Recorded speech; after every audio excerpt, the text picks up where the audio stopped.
સરપંચ શ્રી, ગ્રામજનો અને શિક્ષકગણ અને મારા વાલા વિદ્યાર્થી મિત્રો, આજે હું તિરંગા વિશે કહેવા માંગુ છું તો મારી વિનંતી છે કે તમે શાંતિથી સાંભળશો.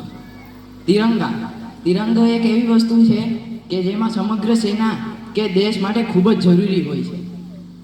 તો આપણે જાણીએ કે આપણો ભારત દેશનો તિરંગાનો ઇતિહાસ શું છે. હવે આપણે અંગ્રેજોના ગુલામ હતા તે તો આપણે સૌને ખબર હશે, પણ આપણી પાસે કોઈ તિરંગો નહોતો. હવે સેના માટે તિરંગો એક જરૂરી હોય છે. તેથી આપણો ભારતનો પ્રથમ તિરંગો 1907માં બનેલો હતો. તેમાં કેસરી, પીળો અને લીલો કલર હતો. તેમાં વચ્ચે વંદે માતરમ લખેલું હતું. પછી તે તિરંગો ખૂબ ચાલ્યો નહીં. પછી ઈસવીસન 1912માં આપણા ભીખાઈજી કામાએ એક તિરંગો બનાવ્યો. તેમાં લીલો, પીળો અને લાલ રંગ હતો અને વચ્ચે વંદે માતરમ લખેલું હતું. પણ તે તિરંગો પણ ખૂબ ચાલ્યો નહીં. પછી આ તિરંગા ન હોય તેની ચિંતા આપણા રાષ્ટ્રપિતા મહાત્મા ગાંધીને પણ થવા લાગી.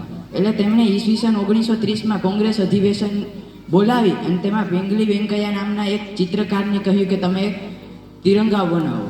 તે પેંગલી વેંકૈયાએ એક તિરંગો બનાવ્યો. તેમાં સફેદ, વાદળી અને લાલ રંગ હતો, વચ્ચે ચરખો હતો.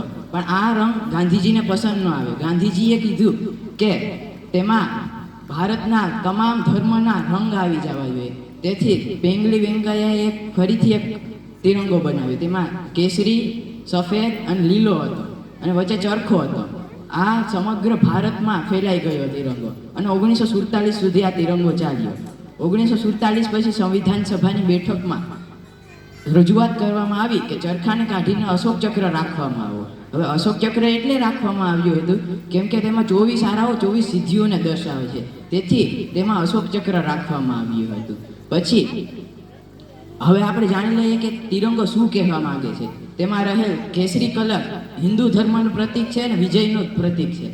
વચ્ચે રહેલ સફેદ રંગ ખ્રિસ્તી ધર્મ, ફારસી ધર્મનું પ્રતીક છે અને શાંતિનું પ્રતીક છે. વચ્ચે રહેલ અશોક ચક્ર 24 સિદ્ધિઓ દર્શાવે છે અને તેમાં રહેલ વાદળી કલર શીખ ધર્મનું પ્રતીક છે. પછી નીચે રહેલ લીલો કલર તે મુસ્લિમ ધર્મ અને હરિયાળીનું પ્રતીક દેખાડે છે. અસ્તુ. જય હિન્દ, જય ભારત.